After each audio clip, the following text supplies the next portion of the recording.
दोस्तों, आज मैं तुम्हें एक ऐसी कहानी सुनाने जा रहा हूं जो बचपन से हम सब ने सुनी है, लेकिन हर बार सुनकर कुछ नया सिखाती है। ये कहानी है सुनहरी अंडे देने वाली मुर्गी की। क्या तुमने कभी सोचा है कि लालच कितना खतरनाक हो सकता है? जैसे वो छोटी सी चींटी जो मीठे पर टूट पड़ती है और फिर फंस जाती है, वैसे ही लालच इंसान को बर्बाद कर देता है। चलो आराम से बैठो और इस कहानी में खो जाओ। बहुत समय पहले की बात है। एक छोटे से गांव में एक गरीब किसान रहता था। उसका नाम था रामू।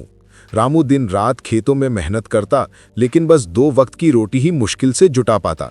एक दिन वो जंगल में घूम रहा था, तभी उसे एक अजीब सी मुर्गी मिली। वो मुर्गी साधारण नहीं थी दोस्तों, उसकी आंखों में चमक थी, जैसे कोई रहस्य छिपा हो।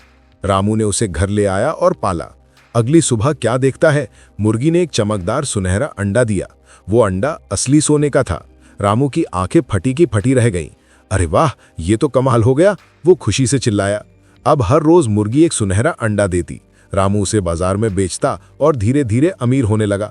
पहले तो वो खुश था, घर में नई चीजें आईं, बच्चों के लिए खिलौने, बीवी के लिए साड़ियां। लेकिन दोस्तों, इंसान का मन कभी संतुष्ट नहीं होता, है ना? जैसे वो बच्चा जो एक चॉकलेट से खुश होता है, लेकिन फिर पूरी दुकान मांगने लगता है। रामू को लालच ने घेर लिया। वो सोचता, अगर मुर्गी हर दिन एक अंडा देती है तो उसके पेट में कितने अंडे होंगे?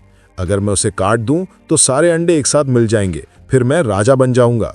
सस्पेंस बढ़ रहा है ना? रात भर रामू सो नहीं पाया।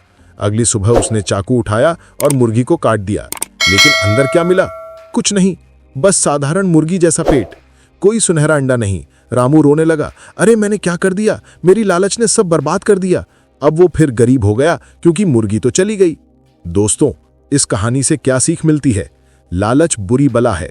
जीवन में जो मिल रहा है उसमें संतोष करो। सोचो, अगर रामू धैर्य रखता तो कितना खुश रहता। क्या तुम्हें कभी ऐसा लगा है कि ज्यादा पाने की चाह में तुमने कुछ खो दिया? जैसे स्कूल में दोस्ती में जलन करके अकेले रह जाना। याद रखो, छोटी छोटी खुशियां ही जीवन का असली सोना है। अगली बार जब लालच आए तो इस मुर्गी को याद करना, ठीक है? अब मुस्कुराओ और अच्छे काम करो। मिलते हैं अगली कहानी में। बाय।